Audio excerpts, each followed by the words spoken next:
नमस्कार दोस्तों, मैं बालमुकुंद धुरिया। पिछले सोमवार आपने देखा कि पुराने इलाहाबाद नए प्रयागराज में एक महंत की लाश उनके कमरे में मिली। वो कोई आम महंत नहीं थे। अभी उस ऊपर देखिए आप, इस तरफ उप मुख्यमंत्री केशव प्रसाद मौर्य और इस तरफ मुख्यमंत्री आदित्यनाथ जी के साथ बैठ के भोजन कर रहे हैं, करा रहे हैं। तो वो कितने वीआईपी थे इसको आप समझ सकते हैं। उस महंत की डेड बॉडी उनके कमरे में मिली। आरोप प्रत्यारोप का दौर चल रहा है। अब लोग बता रहे हैं कि मठे मुद्रा मठे बवाल। तो ये नई बात नहीं है, पुरानी बात है और करीब करीब तमाम बार ऐसा हुआ है कि नए महंत ने अपने पुराने वाले महंत को गायब करा दिया, मार दिया, ये किया वो किया। हत्याएं होती रहती हैं और हमारे अयोध्या में भी लाखों मुकदमे अयोध्या कचहरी में चल रहे हैं। और एक बात और सामने आ रही है कि महंत जी की प्रॉपर्टी या उनका जो ट्रांजैक्शन था, लेन देन था, वो करोड़ों में था, कई करोड़ों में था। और देश के तमाम बड़े पॉलिटिकल हैसियत वाले लोग और इकोनॉमिकल हैसियत वाले लोगों से अच्छा टर्न था महंत जी का। उनके कुछ चेलों का नाम आ रहा है, कुछ को जेल भेज दिया गया।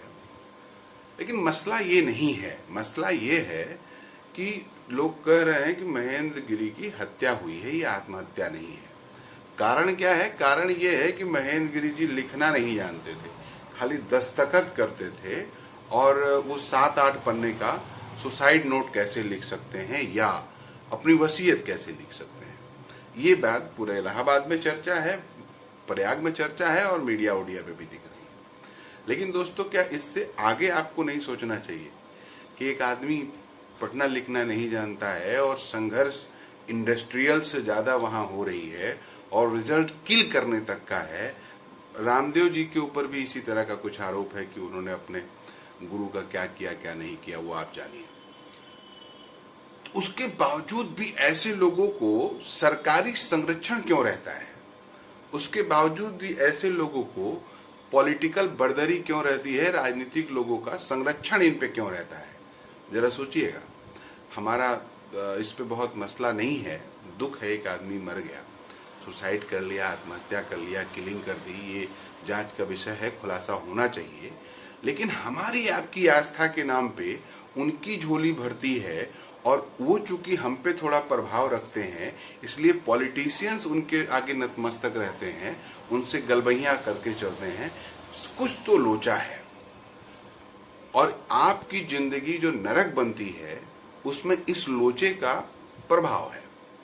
आपकी रोजमर्रा की जिंदगी जो डिस्टर्ब होती है उसमें इस लोचे का प्रभाव है।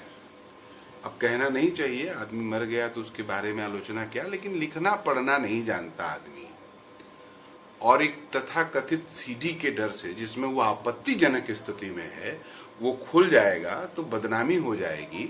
मर गए या मार डाले गए ऐसे लोग आपके आदर्श हो जाते हैं, ऐसे लोग आपके पूजनीय हो जाते हैं, सपरिवार आप जाके उनकी पूजा करते हैं। सवाल आप पे है, जाग जाइए, अभी भी वक्त है, उठ जाइए नींद से। ये नींद आपको चिर निद्रा में ले जाएगी, बर्बाद कर देगी। बुरा लगे तो क्षमा, लेकिन सोचिएगा। नमस्कार।